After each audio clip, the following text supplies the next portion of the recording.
Bonjour et bienvenue au balado du Cercle Demos de l'Université de Montréal. Le Centre Demos, Démocratie et Justice sociale est un espace de réflexion et d'action qui s'intéresse aux enjeux d'équité, de participation et de transformation sociale à travers une approche collaborative des systèmes démocratiques. Dans une société pluriethnique, le Cercle explore les liens entre démocratie et justice sociale en adoptant des perspectives critiques, systémiques, inclusives, intersectionnelles et décoloniales. Il regroupe une quarantaine de personnes étudiantes provenant de diverses facultés de l'Université de Montréal sous le leadership de Rola Koubessi, professeure adjointe à la Faculté des sciences de l'éducation. Ce balado s'inscrit dans les projets initiés par les membres étudiantes et étudiants du Cercle. Il vise à sensibiliser le public aux enjeux qui traversent actuellement la société québécoise, en particulier ceux liés à la démocratie et à la justice sociale. À travers différents épisodes, nous souhaitons croiser des points de vue, faire entendre une diversité de voix et nourrir une réflexion critique sur ces enjeux dans les contextes québécois. Alors, dans cet épisode intitulé La démocratie et la justice en éducation, où en sommes-nous aujourd'hui? On s'intéresse à un concept dont on parle beaucoup, mais qui reste parfois flou, afin de mieux comprendre ce qu'il signifie et ce qu'il dit de notre société. Je m'appelle Gabrielle Montesano, je suis doctorante en sciences de l'éducation à l'Université de Montréal et membre du Cercle Demos, et j'ai le grand plaisir d'être l'animatrice de cet épisode. Nous sommes ravis d'accueillir aujourd'hui deux personnes qui œuvrent dans le milieu de la recherche. Merci beaucoup d'être avec nous. Je vous laisse vous présenter. Bonjour, je m'appelle Garine Papazian-Zorabian, je suis professeure titulaire au département de psychopédagogie et d'andragogie de l'Université de Montréal.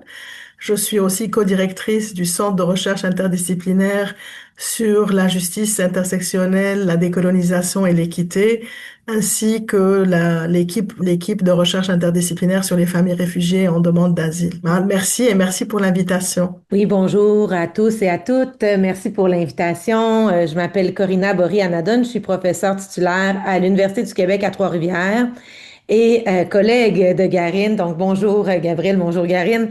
Et aussi directrice du laboratoire Éducation et diversité en région. Alors, pour commencer, j'aimerais qu'on prenne un moment pour clarifier de quoi on parle.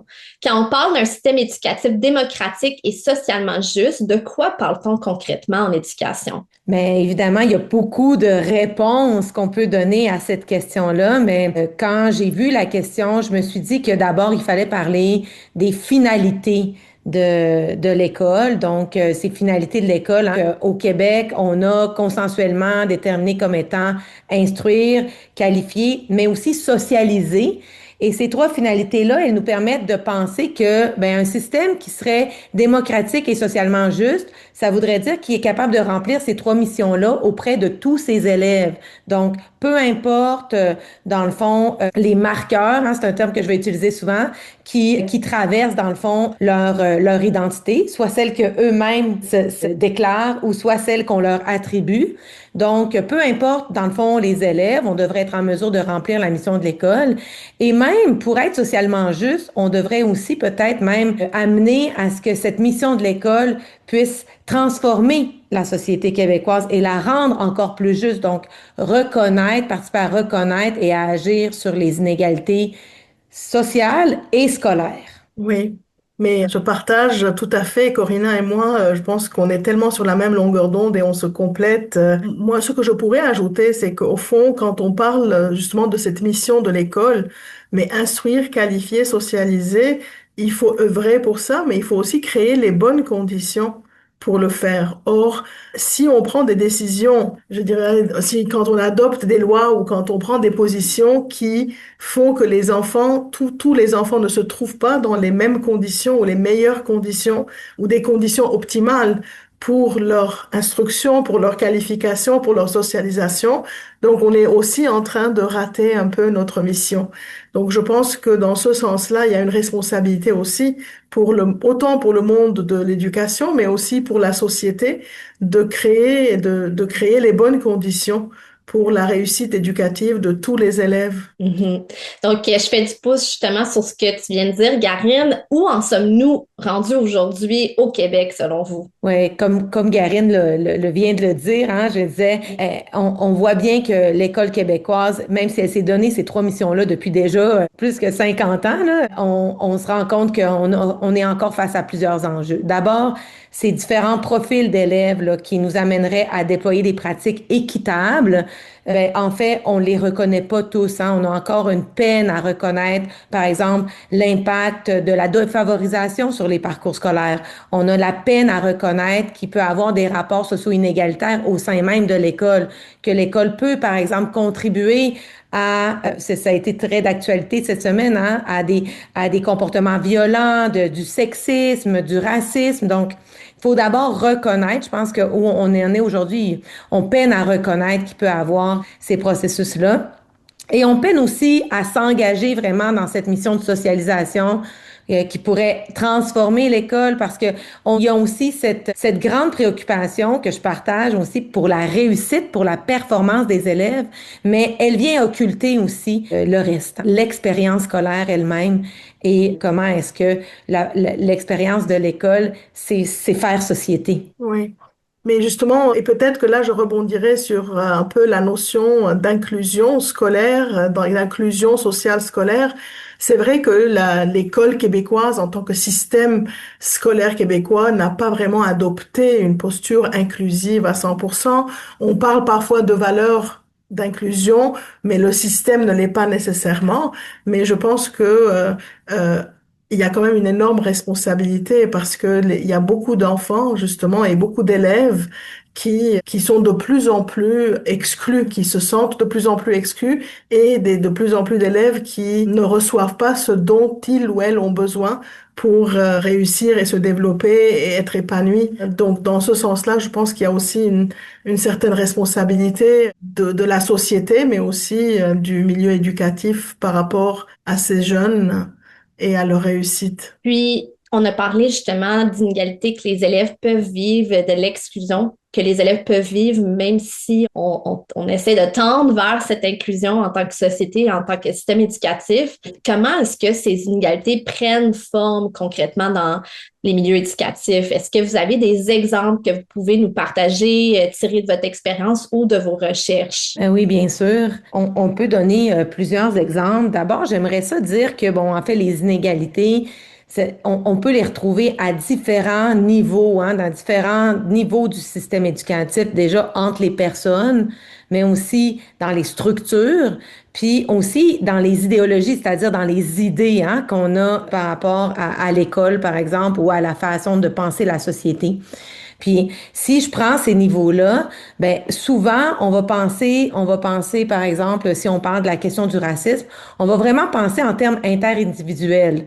Donc des insultes, des micros, hein, ce qu'on va appeler des micro-agressions, des commentaires, des interactions entre personnes, donc interindividuelles. Mais on sait que ça c'est une partie, mais ce n'est pas la seule. On pourrait aussi voir, par exemple, le racisme dans les structures, quand on regarde les catégories qu'on utilise dans le système éducatif, quand on regarde c'est quoi les mesures d'équité, quand on regarde, par exemple, des phénomènes comme la surreprésentation de certains profils d'élèves dans des classes spécialisées ou dans les populations EHDA, quand on regarde, par exemple, nos pratiques de gestion des comportements qui peuvent amener certains élèves à être plus souvent expulsés de l'école. Donc, il y a les pratiques et les structures sont aussi vectrices de ces inégalités. Puis quand je parle de idéologie, plus largement, mais on pourrait se demander, par exemple, à l'école aujourd'hui, qui est reconnu comme étant québécois? Qui est reconnu comme étant francophone? Qui fait partie, en fait? Alors que tous ces élèves se lèvent le matin pour aller dans leur école. Donc, sur le plan des idées, des représentations, on peut aussi, dans le fond, produire et reproduire là, des inégalités. Oui, mais je suis tout à fait d'accord avec ce que dit Corina. Pour donner peut-être un exemple issu un peu de mes travaux, je pense que ce qui ressort, par exemple, beaucoup dans la réalité des élèves issus de l'immigration, par exemple, au Québec, et surtout, bon, mes recherches ont été surtout à Montréal et dans la région métropolitaine de Montréal, c'est qu'il y a beaucoup d'élèves qui arrivent et parfois qui ont des difficultés d'apprentissage, d'adaptation à cause de leur parcours, des deuils, des traumatismes vécus. Parfois, il y a des différences, oui, au niveau de la scolarisation, hein, parfois, il y a des scolarisations hachées à cause des différentes circonstances de la vie, mais les élèves arrivent ici, il y a comme une manière de faire pour tout le monde. Et déjà, on n'est plus juste, on n'est plus équitable parce que il y a une manière de faire. Tous les enfants arrivent, tous les enfants, justement, on fait une évaluation de leur capacité linguistique, disons, ou leur niveau langagier et ils sont souvent classés en classe d'accueil, par exemple, à Montréal. Puis, en classe d'accueil, il y a des critères, mais les critères ne sont pas toujours clairs pour le classement. Hein. Tout à l'heure, Corinna, tu parlais des enjeux de suridentification ou de sous-identification. Mais je pense que l'enjeu, par exemple, vraiment de l'évaluation des enfants, de leur classement, que ça soit en classe d'accueil, puis après le passage des classes d'accueil vers les classes ordinaires, il y a beaucoup, beaucoup de décisions très arbitraires qui ont lieu dans nos écoles. Moi, la dernière recherche que j'avais menée, qui était sur l'étude du parcours post-migratoire, justement, des élèves réfugiés et demandeurs d'asile arrivés au Québec entre 2015 et 2018, il y avait beaucoup de jeunes qui n'avaient pas vraiment bénéficié de toutes les opportunités pour progresser, pour avancer. Certains avaient besoin du soutien, ils l'ont pas reçu. D'autres se sentaient prêts et voulaient passer en classe régulière, mais on les a tirés vers le bas. Il y a des élèves qui sont restés 3, 4 ans, même un petit nombre d'élèves, mais sont restés 5 ans en classe d'accueil. Mais ça veut dire que le système scolaire québécois, au lieu de répondre aux besoins des élèves et de comprendre les enjeux, de comprendre les besoins, de répondre aux besoins éducatifs et parfois besoins psychosociaux des élèves, ce sont les élèves, en fait, qui doivent s'ajuster au système scolaire. Et donc, ce sont souvent les besoins des institutions, le besoin du système qui prend le dessus sur le besoin de l'élève. Et ça, c'est une réalité. Et une autre réalité, par exemple, montréalaise, c'est que, par exemple, les élèves arrivent en classe d'accueil, mais actuellement, oui, on comprend, il y a des enjeux. Il y a des enjeux où, bon, il y a certains centres de services scolaires n'ont plus d'espace, où il y a des écoles qui n'ont plus d'espace, mais il y a des centres de services scolaires qui ont créé, disons, des structures où il y a des écoles qui ont consacré des bâtiments entiers pour les classes d'accueil. Et donc, les élèves arrivent pendant 2, 3 ans, ils sont au Québec, ils sont à Montréal, mais ils sont uniquement avec d'autres élèves issus de l'immigration. Parfois, même les enseignants de français langue seconde sont aussi des personnes issues de l'immigration. Et en fin de compte, ces élèves ne sont pas en contact avec la société d'accueil. Et automatiquement, ça ralentit l'apprentissage, l'acquisition de la langue, du français, mais ils sont pénalisés pour ce retard ou cette absence d'apprentissage, alors que on n'a pas créé les bonnes conditions pour qu'ils apprennent la langue. Donc c'est dans ce sens-là, je pense que le système scolaire québécois actuellement, malheureusement, ne répond pas aux besoins de beaucoup, beaucoup d'élèves et automatiquement crée des inégalités. Des inégalités dans les parcours, dans les opportunités, et dans les processus de qualification et d'instruction. J'aime beaucoup t'entendre, Garine, parce que, en fait, on se rend compte aussi que la question des inégalités, c'est pas une question qui est nécessairement intentionnelle ou volontaire, hein. Elle appartient pas aux individus, aux acteurs du système. Elle appartient vraiment à des dynamiques souvent plus complexes, plus systémiques. Donc, comment est-ce qu'on peut soutenir le passage d'une classe d'accueil à une classe régulière si on n'a pas de temps de concertation, si on n'a pas vraiment un espace pour accompagner l'élève? Donc, c'est vraiment ça, hein, parler d'inégalité scolaire, c'est aussi de parler de ces zones d'ombre de notre système qui fait en sorte que on ne peut pas soutenir les élèves au mieux, malgré nos bonnes intentions. Je trouve ça super intéressant. Puis Corinna, justement, j'allais vous demander, parce que je me fais souvent poser cette question par des futures personnes enseignantes, ou même des personnes enseignantes qui sont en exercice, quand je présente le concept d'inclusion et que je leur demande justement de réfléchir à comment mettre en œuvre des pratiques plus inclusives, le commentaire, la question que je reçois souvent, c'est, eh bien, qu'est-ce que je peux faire dans un système qui n'est pas en soi inclusif ou qui met des barrières, justement, par exemple, avec le classement, le passage de la classe d'accueil à la classe ordinaire qui peut être plus difficile que ce qu'on souhaiterait. Qu'est-ce qu'on peut dire aux personnes enseignantes qui n'ont pas ce pouvoir décisionnel forcément dans les structures? Qu'est-ce qu'on peut leur dire pour leur donner cet espoir de mettre en œuvre un milieu éducatif plus démocratique et juste? Mais je pense qu'il faut rester, comme professionnel, faut rester réflexif, vigilant et toujours exiger à nos collègues, à nos supérieurs, d'avoir des conditions pour faire notre travail de façon éthique, de façon intègre, hein, de façon cohérente avec notre vision. Donc, de pointer ces contradictions-là. Par exemple, on va discuter là du cadre normatif, tu sais, qui est récent, tu sais, des lois récentes qui ont été adoptées au Québec, mais on voit de plus en plus justement le personnel scolaire se retrouver dans le fond entre des discours contradictoires, entre un discours des lois qui vont souvent à l'encontre complètement des recommandations de la recherche, des lois qui vont même à l'encontre de certains autres encadrements politiques qui existent, comme la loi sur l'instruction publique, comme la Charte des droits de la personne, des libertés de la personne. Donc, on voit de plus en plus dans le contexte actuel l'importance d'être vraiment un professionnel qui agit de façon éthique, qui agit de façon réfléchie, qui analyse son environnement de travail pour voir ces contradictions-là, qui est capable de les porter à l'attention de ses collègues puis de ses supérieurs pour dire, bon, mais là, collectivement, qu'est-ce qu'on peut faire?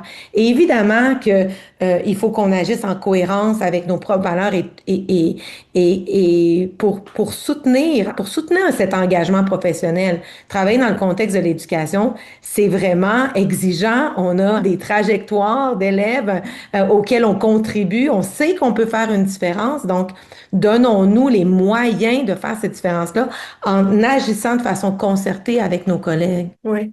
Mais là, tu touches déjà à la thématique des lois et je pense que ça nous travaille énormément parce qu'au Québec, durant les dernières années, il y a des lois qui ont été adoptées et des lois qui vraiment renforcent ces inégalités sociales, scolaires. Et on parlait un peu de créer les bonnes conditions pour les élèves. Par exemple, la recherche a montré que l'implication parentale est très, très importante pour la réussite éducative d'un enfant. Donc, l'implication parentale, donc la collaboration école-famille. Donc, quand l'enfant voit ses parents venir à l'école, peut-être faire du bénévolat, participer à une sortie, faire une activité en classe parce que son parent est un chercheur, un scientifique qui peut venir faire une activité de science ou son parent est un artiste qui peut faire une activité artistique en classe. Donc, les recherches montrent que l'implication parentale est très importante pour la réussite éducative. Mais par exemple, une des lois qui a été votée, adoptée au Québec récemment, la loi 84, je pense, sur l'intégrité, tu me corrigeras, Corina, sur l'intégration à la société québécoise, interdit la présence de personnes portant des signes religieux dans les écoles. Et donc, toute situation de service à l'élève ne doit pas être proposée par une personne qui porte un signe religieux. Mais ça veut dire qu'il y a des enfants dont les parents ne pourront pas s'impliquer à l'école, ne pourront pas faire du bénévolat, ne pourront pas venir à l'école. Et donc, automatiquement, ça veut dire que ces enfants on crée une égalité d'opportunités et de chances pour ces enfants. Si la recherche a montré que l'implication parentale est importante, mais on est en train d'interdire l'implication parentale de certains enfants et de certaines collectivités et de certaines communautés. Donc, c'est dans ce sens-là, je pense qu'il y a ce lien très important entre les lois adoptées et les conséquences sur la réalité et la vie des familles et des jeunes. Donc, on voit vraiment que la société et le système éducatif qui est en place sont intimement, si on veut être étroitement liés. Ça m'amène justement à ma prochaine question. Est-ce que vous pourriez les deux expliquer un peu quelles sont les lois qui ont été adoptées depuis les dernières années qui ont suscité beaucoup de débats au sein de notre société et de nos écoles. Est-ce que vous pourriez les expliquer brièvement pour qu'on puisse mieux les comprendre? Oui, alors je vais essayer de faire cette tâche, mais il y en a plusieurs, hein. On sait que le gouvernement nous rend cette tâche-là de plus en plus difficile parce qu'il multiplie là, les initiatives législatives et vraiment, ça donne le tournis quand on essaie de s'en sortir. D'ailleurs, tout à l'heure, quand Garine parlait là, du port des signes religieux dans l'espace scolaire, je pense qu'elle parlait davantage de ce qu'on appelle le projet de loi 94, qui est plus un projet de loi, hein, mais qui est une loi qui est adoptée. Mais si on retourne en arrière, mais dans le fond, on peut retourner en 2019.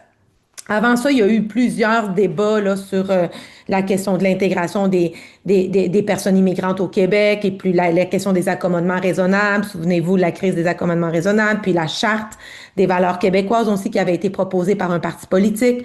Mais disons que on pourrait mettre le curseur en 2019 quand il y a eu l'adoption de la loi 21, qui est la loi sur la laïcité de l'État.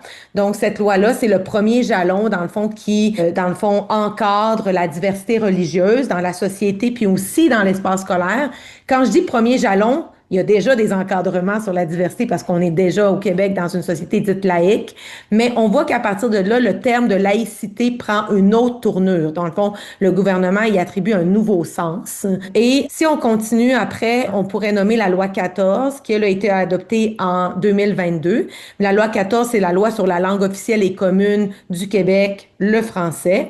Cette loi-là impose un usage exclusif du français, dans le fond, par l'administration publique, donc aussi les écoles. Et on attend toujours là dans le système éducatif des directives du ministère de l'Éducation qui viendraient expliquer plus clairement comment on interprète ces encadrements, cette loi-là, dans le fond, dans le système scolaire. Mais je le rappelle, elle a été adoptée en 2022. Donc, il y a un flou, là. Il y a un flou qui s'étire. Et un des messages que je veux envoyer, là, après avoir fait le tour de toutes les lois, c'est que, en fait, peu importe le contenu des lois, mais pas peu importe, c'est qu'au-delà du contenu des lois, dans le fond, l'interprétation que les gens ont et la désinformation des médias par rapport à ces lois-là fait qu'il y a beaucoup d'élèves, beaucoup de familles, beaucoup d'enseignants, beaucoup d'acteurs scolaires qui vont être, dans le fond, contraints ou en tout cas que leur travail va être entravé par ces lois-là, même si les lois ne le disent pas clairement. Donc, on voit déjà ces effets-là dans les milieux.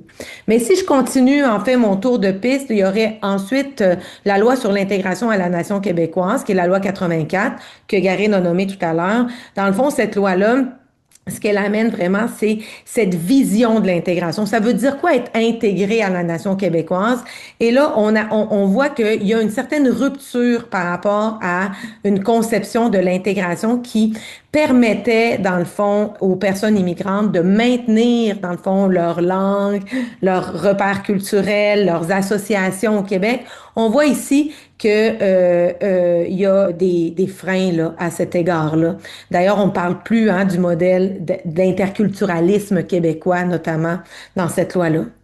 Ensuite, on continue. Donc, en octobre dernier, il y a eu l'adoption du projet de loi 94, qui est la loi visant notamment à renforcer la laïcité dans le réseau de l'éducation. Donc, une loi spécifique au champ éducatif qui modifie la loi sur l'instruction publique notamment. Et c'est cette loi-là, tu sais, qui met vraiment plusieurs balises sur le port des signes religieux dans l'espace scolaire, qui interdit, dans le fond, le port des signes religieux aux autres acteurs scolaires qui sont pas enseignants, qui étaient visés par la loi 21. Et sauf ceux qui ont un droit acquis, donc qui se retrouvent avec des situations un peu spéciales dans les écoles par rapport à ça. Et il y a aussi un article, l'article 45 du projet de loi 94, qui impose l'usage exclusif du français entre le personnel et les élèves et entre membres du personnel. Donc, on rappelle que cette loi-là, elle a été adoptée dans la foulée de ce qu'on a appelé l'affaire Bedford. Et que, en fait, a posteriori, on se rend compte que cette loi-là, même si elle avait été adoptée avant, ça n'aurait pas prévenu l'affaire Bedford. Donc là, on voit aussi un peu comment ces lois-là sont adoptées, c'est quoi l'histoire de l'adoption de ces lois-là. L'affaire Bedford, ça a été une saga médiatique qui a considéré, qui a concerné une école de l'école Bedford, qui est une école de Montréal, dans un quartier très pluriethnique et défavorisé. Et dans le fond, il y a eu des allégations de climat de travail difficile dans cette école-là et un problème qui était d'abord un problème organisationnel, hein, de comment est-ce que la direction pouvait faire son travail de leadership pédagogique au sein de l'école est devenu rapidement, là, tu sais, après une escalade médiatique, un problème de laïcité. Donc, quand on dit l'affaire Bedford, c'est à ça que je réfère. Je réfère au fait qu'on a construit à travers cette école-là un certain problème, comme quoi la priorité, c'était qu'il fallait s'attaquer à la gestion du religieux dans l'espace scolaire, alors qu'au départ, c'était pas du tout ça hein, qui était problématique, bien que il y avait vraiment des choses problématiques hein, qui ont été mises à jour dans cette école-là. Ça n'avait pas rien à voir avec la question religieuse.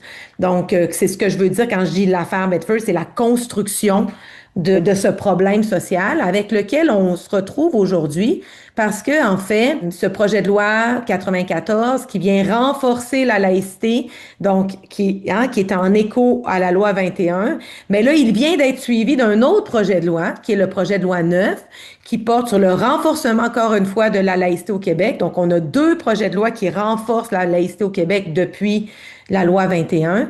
Et ici, ce qui est proposé, c'est d'interdire le port des signes religieux à l'extérieur même du réseau scolaire tel qu'on le connaît, donc plus au centre de la petite enfance et aussi à apporter certaines interdictions aussi comme des lieux de prière et imposer le visage découvert dans d'autres contextes, par exemple aussi à l'université.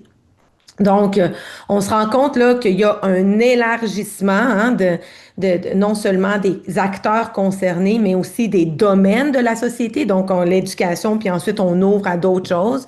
Puis, ce que je voulais dire aussi, c'est que ces lois-là ont toutes, ou en fait la grande majorité, si je me trompe pas, eu recours à la disposition de dérogation. Et ça, c'est un élément qui est très important parce que, en fait, pour que la loi, pour qu'on ne puisse pas, dans le fond, critiquer la loi, hein, on met cette disposition de dérogation qui veut dire que la Charte des droits de la personne ne s'applique pas. On peut pas convoquer la Charte pour remettre en question la loi. Donc, si les lois sont discriminatoires, ben, elles le resteront parce qu'on n'a pas de façon de recours pour ça. Et ça, c'est vraiment un objet de préoccupation vraiment important.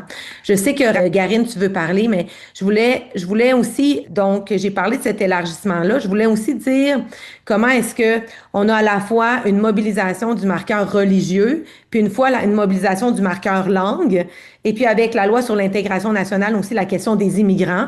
Donc on voit là ici il y a comme un amalgame là, qui se produit entre religion, langue, immigration. Il y a quelque chose qui se passe là. On va avoir du travail à faire pour départager tout ça. Puis ça revient à ce que je disais au départ sur la mission de socialisation de l'école. Comment est-ce que l'école peut remplir sa mission de socialisation si on enlève de l'espace scolaire toute diversité religieuse et linguistique? Comment est-ce qu'on fait pour être socialisé à quelque chose qui est non familier, qui appartient pas, dans le fond, à notre environnement, à ce qu'on va dire culture première parfois, là, tu sais, qui est un rôle de l'école. Donc, ça, c'est des questions. On va voir avec le temps quels sont les vrais effets de ces lois-là, en fait. Oui, mais en fait, mais merci Corinna, vraiment, ton explication était tellement exhaustive et riche.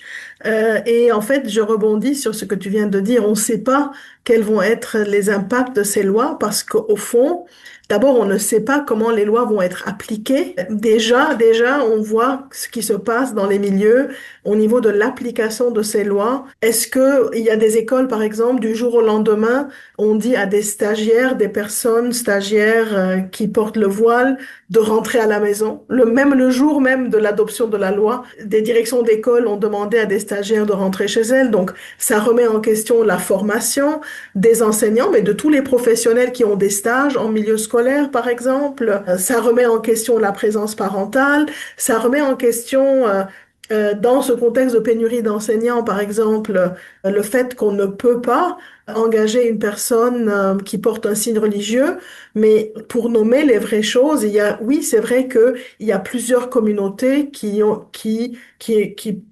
peuvent, différentes communautés religieuses, qui ont des signes religieux visibles. Mais dans le monde de l'éducation et de l'enseignement, en général, ce sont des femmes. Et quand on parle de femmes portant un signe religieux, c'est surtout les femmes de la communauté musulmane qui portent le voile, qui deviennent discriminées de par la réalité de la présence plutôt féminine, hein, de la présence de personnes, de femmes dans le monde de l'éducation. Puis même dans l'application de ces lois, maintenant par rapport à la loi 21, comme tu as dit, hein, il y a quand même maintenant, ça fait un bout de temps, et c'est clair qu'il y a une interdiction, on n'engage pas, il n'y a pas d'enseignants qui portent le voile, sauf si les personnes étaient là avant l'adoption de la loi. Mais le problème, c'est que il y a une atteinte aux droits de la personne, même dans ça. C'est-à-dire, même si on ne met pas les gens à la porte parce que les personnes étaient là avant l'adoption de la loi, mais ces personnes deviennent otages de l'emploi qu'ils ont. Parce qu'ils ne peuvent plus changer, ils ne peuvent pas aller dans un autre centre de service, ils ne peuvent pas aller dans une autre école, parce que ces personnes ne peuvent travailler que là où elles étaient avant l'adoption de la loi. Donc je pense que on ne réalise pas, bon, il y a cet enjeu.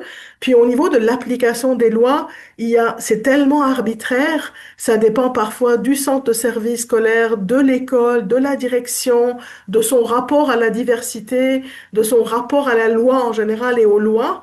Mais ce qui fait que il y a vraiment il y a une incertitude énorme. Hein. Par exemple, avec le projet de loi 96 qui est devenu la loi 14 après, hein, qui dit clairement que 6 mois après après leur arrivée, des personnes immigrantes ne peuvent pas bénéficier de communication dans une autre langue que le français, mais automatiquement, ça a entraîné vraiment une réduction très, très importante des communications dans d'autres langues avec les parents.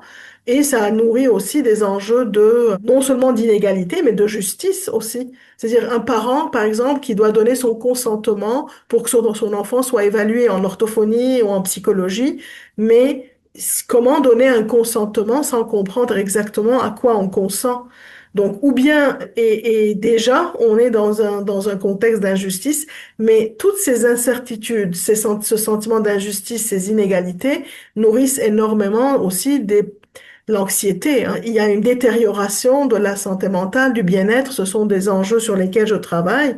Mais quand on, quand il y a des lois sont adoptées, mais les conséquences de ces lois sur la vie des personnes est de sorte à ce que, ou bien ces personnes se sentent discriminées, ces personnes se sentent exclues de la société, ces personnes sentent qu'il y a une atteinte à leurs droits, hein, le droit à l'éducation, le droit à la réussite éducative, le droit à de bonnes conditions pour l'instruction, la qualification, la socialisation. Et donc, quand il y a une atteinte aux droits, quand on adopte des lois et justement des lois qu'on ne peut pas contester avec, hein, tu viens de dire, Corinna, qu'on ne peut pas contester ces lois en se basant sur la Charte des droits et libertés, automatiquement, ça veut dire qu'on est en train vraiment, il y a une atteinte aux droits fondamentaux des personnes. Mais quand on vit une atteinte à nos droits, mais c'est une atteinte à notre intégrité physique, psychique, parfois, hein, et donc on est dans un registre de violence. Hein, violence symbolique, violence réelle, mais c'est important qu'on réalise qu'on fait violence à ces jeunes et à toutes les communautés et les personnes qui sont touchées par l'application de ces lois. On nourrit un sentiment d'exclusion et donc la cohésion sociale aussi est remise. Donc autant le bien-être et la santé mentale des personnes est ébranlée, autant la cohésion sociale devient quasi impossible. Et on parle au Québec, on parlait de l'interculturalisme, du vivre ensemble. Donc, on est dans une logique de plus en plus assimilationniste, hein, il n'y a pas la place aux diversités. Et tout à l'heure, là, je vais m'arrêter, mais Corinna, tu parlais des marqueurs, hein, donc les marqueurs de l'identité. Au Québec, la langue et la religion sont des sujets sensibles. C'est important de dire que oui, c'est légitime. Il y a des raisons pour que la langue et la religion soient des sujets sensibles pour le peuple québécois, surtout la communauté francophone majoritaire, hein, parce que ces lois maintenant touchent aussi indirectement les communautés anglophones, les immigrants, mais nous, on n'est pas entré dans les détails, moi, je suis pas spécialiste, mais ces lois touchent aussi le droit des peuples autochtones, hein. On en a pas parlé, mais il y a plusieurs articles dans ces lois qui touchent aussi les droits des peuples autochtones. Donc, on est dans une logique où les besoins ou les enjeux ou les angoisses identitaires d'une communauté majoritaire est en train de prendre le dessus sur tous les autres, tous les enjeux sociaux de justice, d'inclusion, d'équité. Et donc, on s'éloigne de la démocratie quelque part. On s'éloigne de la démocratie à partir du moment où on peut voter des lois qui, qui peuvent être une atteinte aux droits fondamentaux. On peut voter des lois, excusez-moi, qui portent atteinte aux droits. Ça veut dire on est de plus en plus dans un régime autocratique et on s'éloigne de la démocratie et des valeurs démocratiques. Il y a des lois là-dessus qui ont été adoptées, tu sais, en fin de session parlementaire. Je sais pas je pense que, tu sais, il faudrait voir s'ils vont utiliser le bâillon maintenant pour le projet de loi 9. Il y a d'autres lois dont on n'a pas parlé aujourd'hui, mais qui sont aussi, là, qui est par exemple le projet de constitution, qui est le projet de loi 1, là, tu sais, il y a d'autres lois.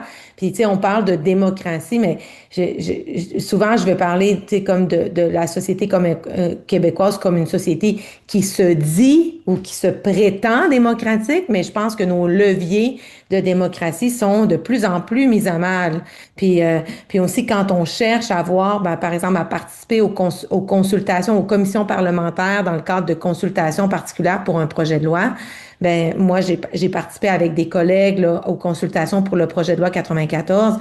C'est pas facile hein, de se faire inviter puis de donner notre avis puis la façon, le décorum, la façon dont ça fonctionne à l'Assemblée nationale, là, il faut savoir où est-ce qu'on s'en va puis savoir c'est quoi nos messages clés. Donc je pense qu'il y a toute une réflexion à avoir sur quand on dit là, tu sais que on est dans une démocratie, c'est sûr que si on regarde ailleurs dans le monde, ça va très mal. Il y a des reculs partout, mais où sont nos leviers encore? Donc, on parle pas tant de démocratie quand on exclut quasiment au complet les voix des personnes qui sont affectées par ces lois, de ce que je comprends. Ben, j'aimerais ça parler d'une situation plus concrète. Au fait, la semaine dernière, j'ai rencontré Cérine, qui est une étudiante au baccalauréat en adaptation scolaire. Elle a accepté de partager son expérience avec nous. Je vous propose d'écouter son témoignage à l'instant. Bonjour, mon nom est Cyrine Alem. Je suis une étudiante au baccalauréat en enseignement en adaptation scolaire. Donc, je suis à ma première année. Là, je vais rentrer justement dans mon premier stage. Quand je suis rentrée dans ce bac, il y avait seulement la loi 21. C'était mon premier obstacle, mon seul obstacle pour l'instant. Puis, au milieu de ma première session, on nous a tenu au courant de la loi 94. Donc, à ce moment-là, c'est pas juste que quand je vais obtenir mon diplôme, j'aurai de la difficulté à trouver un emploi, c'est que je pourrais pas obtenir mon diplôme. Donc ici, mon droit à l'éducation qui est brimé. Moi, de mon côté, j'ai vraiment été chercher des réponses, que ça soit avec l'Université de Montréal ou celle du Québec. On m'a annulé mon stage. J'avais déjà un stage, c'était au public. J'ai été très bouleversée quand on m'a annulé mon stage parce que de base, j'étais dans le programme, j'avais les notes pour avoir le stage, pour pouvoir participer au stage plutôt. J'ai été dans tous mes droits d'avoir ce stage-là. Puis la seule raison je pouvais pas avoir ce stage-là, c'était à cause de la loi 94, celle qui m'empêche de faire mon stage avec mon voile. Mais niveau académique, donc mon rapport avec l'université, il n'y avait pas de raison de m'annuler mon stage. La seule raison, c'était parce que je leur avais dit que ils devaient me trouver un autre stage dans une école privée parce que j'allais faire mon stage avec mon voile et que c'était à eux de s'adapter. Donc, au tout début, on m'a annulé mon stage. Mais moi, je leur ai dit que En fait, je suis quand même assez têtue. Donc, j'ai insisté jusqu'à ce qu'on me trouve. Puis, on m'a trouvé une école où est-ce que je peux faire mon stage. Donc, c'est une école au privé où est-ce que je peux faire mon stage. Donc, pour l'instant, j'ai un stage. Pour les 3 autres stages, c'est encore incertain. Je sais que l'Université de Montréal, maintenant, elle a pris beaucoup d'initiatives, puis elle essaie de nous trouver des solutions au long terme. Donc, on espère vraiment que ça va pouvoir tenir debout, puis ben, ça va pouvoir se passer. Il y en a d'autres qui, en ce moment, elles sont en attente parce qu'elles n'ont pas été autant peut-être vocales par rapport à leur besoin de trouver un stage avec où est-ce qu'elles pouvaient porter leur voile. Donc, qu'ils ont été, on les a pas, vu qu'elles étaient pas, elles se sont pas autant imposées, on va dire, on les a pas vues vraiment, on les a pas pris autant en considération. Donc, moi, si j'avais pas trouvé de stage, si on m'avait pas trouvé de stage dans une école privée, honnêtement, j'ai aucune idée de ce que j'aurais pu faire. J'aurais été vraiment dans une attente, puis c'est ça la situation dans laquelle je suis en ce moment, malgré que j'ai un stage, puis j'en suis reconnaissante. Ça change pas le fait que je suis quand même dans l'attente, je suis quand même dans l'incertitude. Puis, si je réussis quand même à obtenir mon diplôme, à faire mes 4 stages, il y a encore la loi 21. Donc, ça reste que je suis quand même dans une incertitude. J'ai quand même aucune idée de ce que je peux faire présentement. Donc, je te pose la question suivante. Selon toi, ces lois renforcent-elles l'idéal démocratique de l'école ou contribuent-elles à créer de nouvelles formes d'exclusion? Dans mon parcours d'université, j'ai les mêmes cours que tous mes camarades de classe. J'apprends les mêmes notions, j'ai les mêmes examens, je suis formée par les mêmes professeurs d'université, des professeurs qui sont très qualifiés. Je suis dans les mêmes classes, j'ai vraiment le même parcours scolaire, puis je suis formée de la même manière. Donc après mes 4 ans d'université, mon diplôme, il y aura la même valeur que ma collègue qui était assise à côté de moi pendant tous mes cours. La seule et l'unique différence, c'est le tissu que je porte sur ma tête, c'est tout. Puis que je l'enlève ou pas, quand je serai face aux jeunes, mon envie de les aider, de les soutenir dans leur apprentissage et de les amener à être la meilleure version d'eux-mêmes, elle va pas changer. Mes 4 ans de formation, ils vont pas disparaître. C'est pas le fait que je cache mes cheveux, le fait que le matin, avant de sortir de chez moi, je mets un petit bonnet, puis je porte un beau foulard avec des motifs ou des couleurs, avec une petite pince au niveau du cou, et que je cache mes bras, qui va faire en sorte que j'oublie toutes les notions que mes professeurs d'université m'ont transmises, qui va faire en sorte que toutes mes nuits à étudier pour mes examens, puis toutes les A+ que j'ai dans mes, que toutes mes A+ dans mes bulletins vont disparaître, puis que je vais aller faire l'appel à la prière aux jeunes de la première année. Et si j'étais amenée à l'enlever de force, je serais dans un inconfort. Je ne serais pas moi-même et je serais dans un mal-être. Est-ce que c'est vraiment ça ce qu'on veut? Que je sois face à un groupe d'enfants en étant dans cet état mental. Est-ce que on cherche réellement le meilleur pour l'enfant présentement? Ces enfants-là qui sont les premières victimes de la pénurie des enseignants et des éducateurs au Québec. Ces jeunes-là qui ont déjà eu des contacts avec des femmes voilées, que ce soit leur ancienne éducatrice ou une femme voilée infirmière au CLSC du quartier qui leur a fait un vaccin ou une femme dentiste voilée qui leur a déjà fait un détartrage.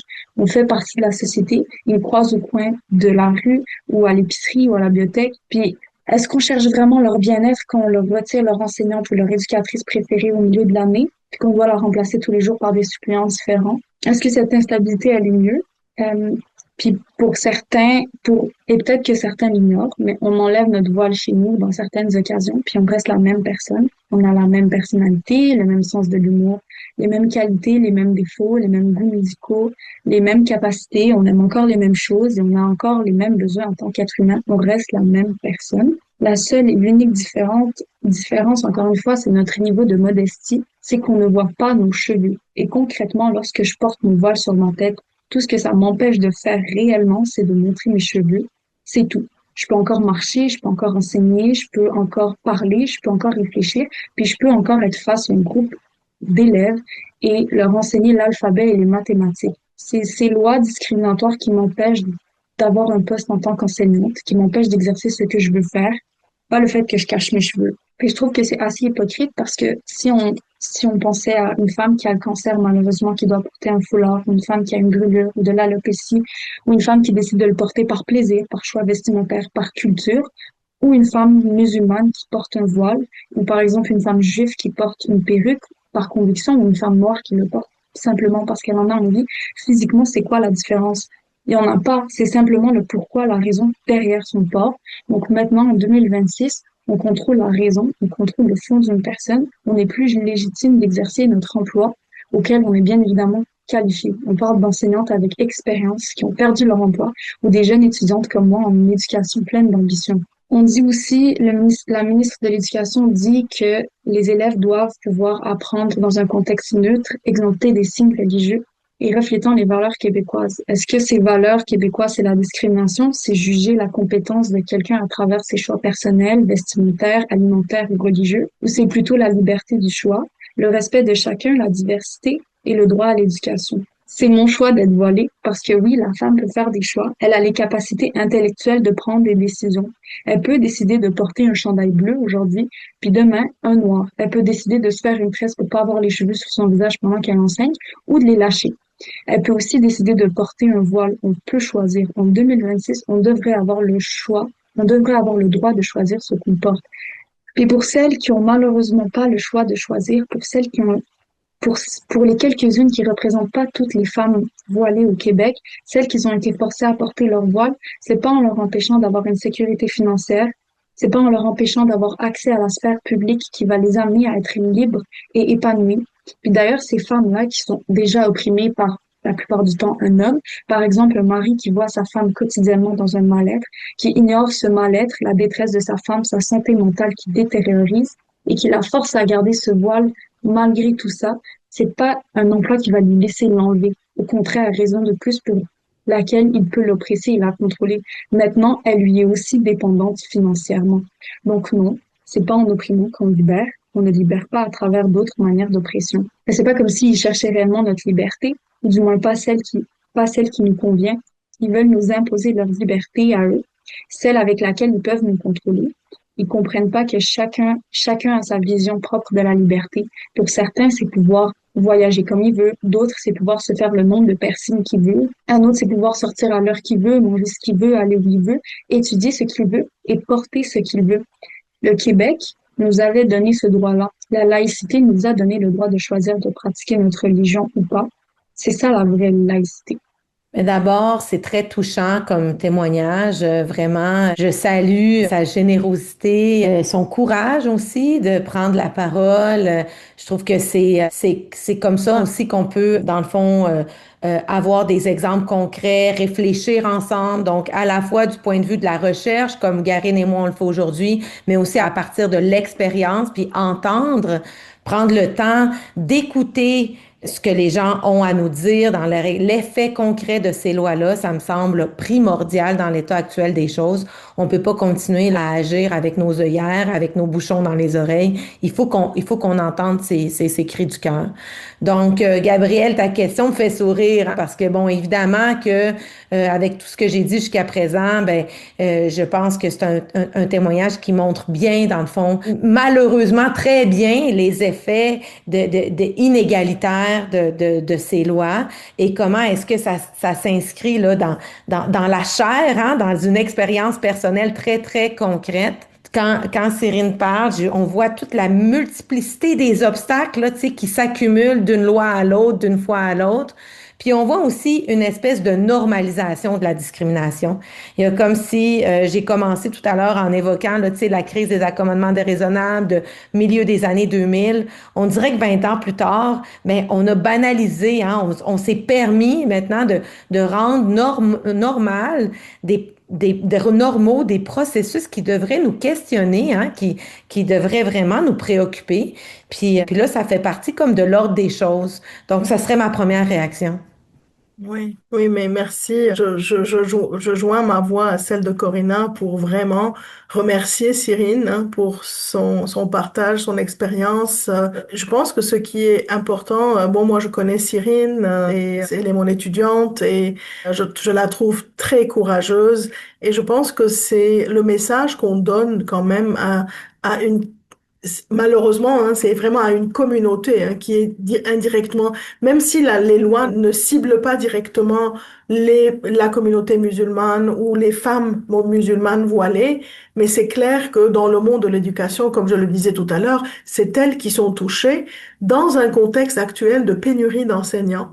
quand il y a des enseignants non légalement qualifiés, des enseignants, quand il y a un manque de 4000 enseignants actuellement au Québec, mais il y a des personnes qualifiées, calées, qui peuvent vraiment répondre à ces besoins et contribuer au développement et à l'éducation de nos enfants et qu'on met de côté et à qui on ne donne pas l'opportunité de participer et d'être acteur dans la société. Je pense que c'est là où je dis ces lois vraiment font violence aux personnes, mais à une certaine communauté d'une manière plus particulière. Et je trouve que c'est ça qui est un peu, on n'assume pas, c'est-à-dire que c'est vraiment une communauté qui est plutôt touchée.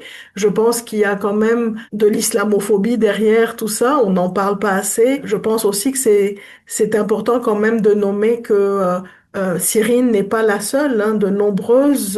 Nous avons de nombreuses personnes formées, qualifiées, qui ne peuvent pas travailler dans nos écoles aujourd'hui, alors que nos enfants sont parfois avec des personnes non qualifiées, non formées. Et on accepte en tant que société que nos enfants, qui sont le futur de la société, ce sont les futures générations sur les bancs de l'école, que les enfants soient avec des personnes non formées en éducation, mais ne portant pas une signe de diversité, que des personnes très calées, mais qui ont une conviction, et c'est un signe que les personnes portent par conviction. Et le fait de présenter, et moi ce qui me travaille aussi beaucoup, c'est parce qu'on parle des enjeux du voile, hein, du voile en parlant d'égalité des hommes et des femmes, et en utilisant l'égalité des femmes, hein, pour porter préjudice à une communauté. Je trouve qu'il y a quand même un enjeu parce que ces femmes ont le droit de choisir c'est un choix religieux, la liberté religieuse est bafouée, mais au nom de l'égalité des hommes et des femmes, je pense qu'il y a quelque chose qui n'est pas quand même, qui doit être dénoncé quand même. Cyrine, mais vraiment, elle a donné une voix, elle a amplifié la voix de beaucoup de femmes qui se trouvent dans cette situation actuellement au Québec. Et ça doit être très frustrant de voir justement que avec tous les enjeux, toutes les problématiques sociales en éducation, comme je disais, la pénurie et on adopte quand même ces lois. Donc, le message est fort, le message est discriminatoire, le message est une exclusion de ces personnes, une invisibilisation, parce que, en fin de compte, où est-ce que ces personnes vont pouvoir travailler, et en même temps, on leur donne pas la possibilité aussi de se développer de se réaliser sur le plan professionnel à cause d'un aspect identitaire ou d'un choix et d'un choix personnel. Et je pense que c'est là où on est dans un contexte vraiment de violence systémique, hein, etc. Et comment le système législatif, mais ça peut être un instrument pour faire violence aussi et pour régner et pour oppresser. Et malheureusement, ce qu'on voit dans le monde entier, on se permet de plus en plus de bafouer les droits des personnes, de bafouer le droit international. Et c'est triste de voir que le Québec s'inscrit aussi dans cette lancée, dans cette dynamique. Et puis, on peut penser que là, avec le projet de loi 94, ben, c'est aussi les sérines qui sont dans les programmes de orthophonie, de travail social, d'autres programmes de formation qui sont pas en enseignement, mais qui aspirent aussi à travailler dans le milieu scolaire, qui ont des stages à faire dans le milieu scolaire. C'est aussi avec le projet de loi 9 des techniciennes en service de garde, en petite enfance qui vont être touchées, donc aussi des gens au cégep. Donc, quel est le rôle aussi des institutions, tu sais, des cégeps, des universités dans l'accompagnement de ces étudiants? Comment est-ce qu'on peut agir quand les gens ont déjà commencé leur parcours ou encore pour informer les gens qui aspirent à ces professions maintenant? Comment est-ce qu'on leur dit? Malheureusement, je veux dire, ça met vraiment les institutions d'éducation postsecondaire dans une situation vraiment difficile. Et j'allais aussi rebondir sur ce que tu disais, Garine, sur le fait que En fait, on a l'impression que ces lois ont été adoptées, dans le fond, rapidement, sans vraiment voir toutes les conséquences qu'ils pouvaient avoir à long terme. Même, là, on voyait dernièrement dans l'actualité hein, le recul là, de certains candidats, par exemple, sur le programme de l'expérience québécoise, un programme d'immigration. Donc, on voit que pour assurer, dans le fond, un discours électoraliste, pour soutenir, dans le fond, cette vision assimilationniste, comme disait Garine, et conforter une certaine base électorale, il y a vraiment des partis politiques qui sont prêts à beaucoup de choses, là. Il m'avait surtout touché aussi avec le témoignage de Cyrine, c'est qu'elle mettait beaucoup, au fait, avec du recul, elle a l'impression que c'est parce qu'elle s'est battue pour se faire entendre, à cause qu'elle était têtue, comme elle le disait, que c'est pour cette raison qu'elle a pu avoir un stage et finalement progresser dans son parcours à l'université. Puis, je trouve ça très dommage, justement, qu'on demande à ces femmes qui sont finalement, qui vivent de la violence à cause de ces lois, qui sont attendues de se défendre, puis de tenir leur bout sans être outillées ou avoir l'appui de d'autres personnes. Oui, oui, en fait, c'est ça, mais parce que tu soulèves ici justement l'enjeu de ce qui est un droit éducatif. Et maintenant, c'est comme si ça se transforme en un privilège, hein. C'est comme si on va faire un effort pour trouver une solution pour telle personne, on va faire un effort pour trouver une solution pour telle personne, et indirectement, on ne réalise pas qu'on nous éloigne de l'enjeu principal, c'est le droit. Le droit des personnes étudiantes dans le système éducatif, le droit à l'éducation de tous les élèves. Et si je fais le lien avec ce qu'on disait tout à l'heure, l'exemple que je donnais, par exemple, de l'implication parentale, c'est-à-dire à partir du moment où il y a des parents qui ne peuvent pas aller à l'école, qui ne peuvent pas s'impliquer pour la réussite de leur enfant, ça veut dire que leurs enfants ne bénéficient pas du même droit à l'éducation que les autres, hein. Donc on est vraiment, et on crée vraiment une société qui nourrit l'injustice.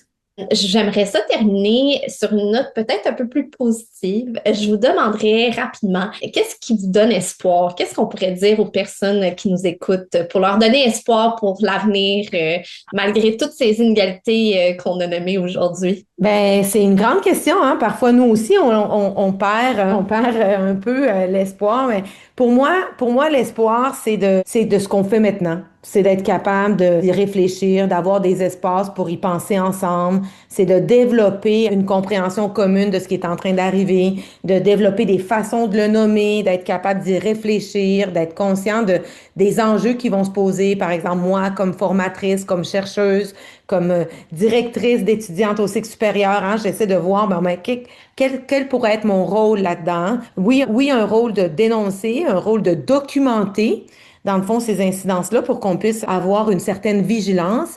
Puis aussi un rôle de... Mais je pense que, puis là-dessus, je regarde Garine puis je souris parce que je pense qu'on a aussi un rôle, tu sais, de mettre de l'avant que on est tous touchés par ça. Tous et toutes touchés par ça. Quand on dit qui est québécois, qui est francophone, qui a le droit de travailler dans nos écoles, qui est reconnu comme étant un modèle pour les enfants, donc, on est tous touchés par ça. Donc, quand une partie de la société perd ses droits, mais en fait, tout le monde est fragilisé. Et je pense que Garine et moi, de par le fait que nous aussi, on est parfois traversés par différents marqueurs, on sent cette résonance, fortement, mais je pense qu'il y a de plus en plus de personnes qui le sentent aussi, en fait, qui veulent défendre justement une société, les acquis qui étaient là, et puis même aller plus loin, hein, parce qu'il n'y a pas encore si longtemps, on se disait, par exemple, moi-même, dans mes travaux, je disais, bon, mais l'inclusion, c'est pas suffisant, il faut aller encore plus loin. Et puis, le plurilinguisme, c'est pas suffisant, il faut aller encore plus loin. Puis maintenant, je me retrouve à devoir préserver des acquis qui, il n'y a pas si longtemps, j'étais déjà prête à les critiquer pour pouvoir justement les amener à un autre. Donc c'est tout ça on doit créer des espaces pour réfléchir ensemble, être ensemble. Oui, mais c'est très bien dit. Peut-être que la seule chose que j'ajouterais, c'est dans ces temps-là, oui, il faut parler, il faut dénoncer. Je pense que le silence ne va que renforcer cette dynamique. Donc, prendre la parole est important. Donc, et merci justement pour l'organisation de ce balado et nous donner la voix, permettre à ce qu'on puisse partager un peu nos réflexions. Je pense qu'il faut être la solidarité, l'entraide, vraiment, il faut être solidaire, il faut s'entraider, il faut se soutenir les uns les autres, les étudiants, les chercheurs, les acteurs du terrain. C'est très important de travailler ensemble pour lutter et résister ensemble contre ce recul, en fait, ce recul sur les valeurs démocratiques, ce recul par rapport à plein d'acquis, hein, au Québec et au Canada et dans le monde aussi. Merci beaucoup, Garine et Corina, pour cet échange qui était humain, riche et très stimulant. On espère qu'il permettra aux personnes qui nous écoutent de poursuivre leur réflexion et de prendre aussi la parole et de discuter de ces sujets qui sont importants à à avoir, vous faites, puis afin de poursuivre et d'avancer comme société. Sur ce, je vous invite à un prochain épisode sous peu du balado du Cercle Demos. Merci beaucoup tout le monde. Merci, merci Gabriel, merci au Cercle Demos. Merci, merci tout le monde.